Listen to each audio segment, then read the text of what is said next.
Hello, my dear students. My name is Neha Agarwal, and today I am going to teach you about photosynthesis. If you like my video and if you found it helpful for you, then you can please subscribe to my channel Simply Science 297. Thank you. Now let's get started.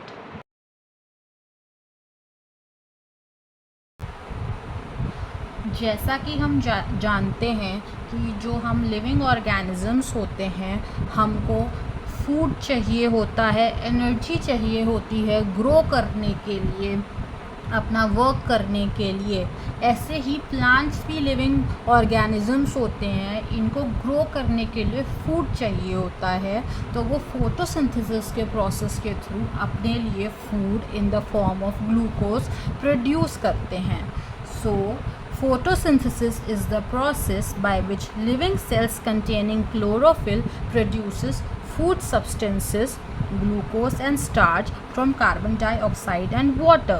मतलब ये एक ऐसा process है जिसमें living cells जिसमें chlorophyll present होती है वो फूड सब्सटेंसेस अपना प्रोड्यूस करते हैं कार्बन डाइऑक्साइड और वाटर की हेल्प से। इसका मतलब ये हुआ कि प्लांट्स कार्बन डाइऑक्साइड और वाटर को रॉ मटेरियल की तरह यूज़ करते हैं, जिससे वो अपना फूड जिसको हम food in the form of glucose produce करते हैं, जिसका फॉर्मूला होता है C6H12O6, और हमारे लिए ऑक्सीजन प्रोड्यूस करते हैं। और हम ये भी कह सकते हैं फोटोसिंथेसिस के थ्रू प्लांट्स लाइट एनर्जी को केमिकल एनर्जी में कन्वर्ट करते हैं।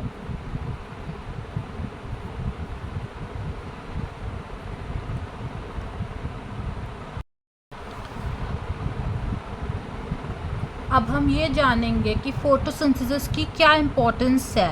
सबसे पहला तो it is the ultimate source of energy. Without photosynthesis no food production will take place. और दूसरा क्या है, photosynthesis is the only process जिससे हम नेचुरली ऑक्सीजन प्रोड्यूस कर सकते हैं। इसलिए तभी कहते तो हैं कि प्लांट्स ग्रो करो। प्लांट्स अगर आप नहीं ग्रो करोगे तो हम लोगों को ऑक्सीजन नहीं मिलेगा और हम लोगों को सर्वाइवल मुश्किल हो जाएगा। Site of photosynthesis means photosynthesis कहाँ ऑकर होती है, कहाँ पे ये प्रोसेस होता है। जैसे कि हम लोगों को फूड बनाना होता है, हम लोग किचन में बनाते हैं। प्लांट्स में फोटोसिंथेसिस क्लोरोप्लास्ट में होती है। Remember this thing is very important that photosynthesis process occurs in chloroplast। अब हमें ये पता चल गया है कि हमारी साइट ऑफ फोटोसिंथेसिस क्लोरोप्लास्ट है। अब क्लोरोप्लास्ट में ऐसा क्या है जिसके कारण फोटोसिंथेसिस होती है? तो क्लोरोप्लास्ट एक सेल ऑर्गेनल्स होते हैं जिनमें एक पिगमेंट होता है क्लोरोफिल, जिसकी वजह से फोटोसिंथेसिस होती है। क्लोरोफिल एक ग्रीन कलर का पिगमेंट होता है।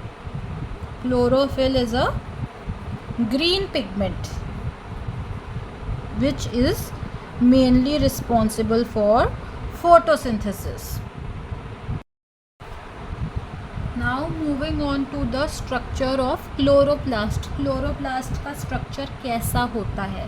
पहली बात, chloroplast flat disc shape structure होते हैं और वो दो मेम्ब्रेन से सराउंडेड होते हैं, एक इनर मेम्ब्रेन और आउटर मेम्ब्रेन। ये These are flat disc shaped structures and it is surrounded by two membranes.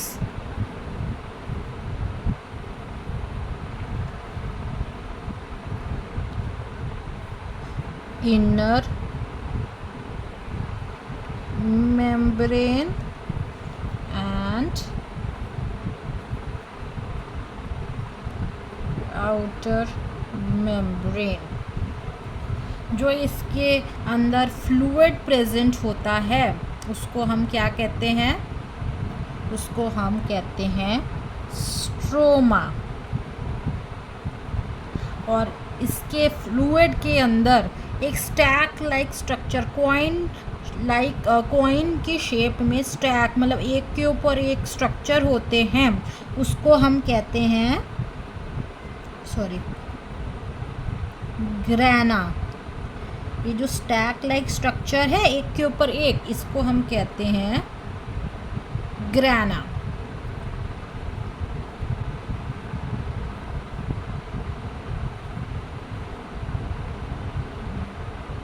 ये एक के ऊपर एक हो गया ग्रेना। और अगर इंडिविजुअल एक सैक होगा, एक सैक को हम कहेंगे थाइलाकॉइड।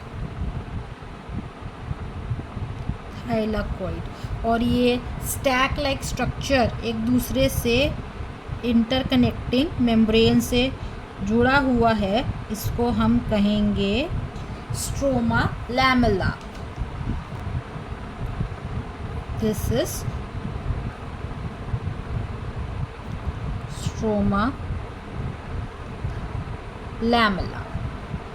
अब हमें ये पता है कि जो फोटोसिंथेसिस होती है उसमें डार्क फेज़ होता है और लाइट फेज़ होता है, डार्क रिएक्शन होता है और लाइट रिएक्शन होता है।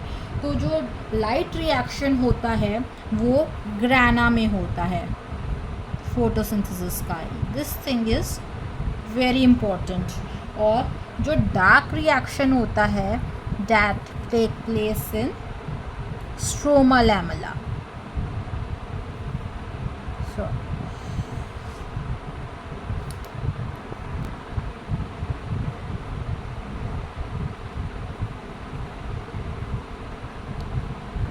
I hope students this much is clear to all of you.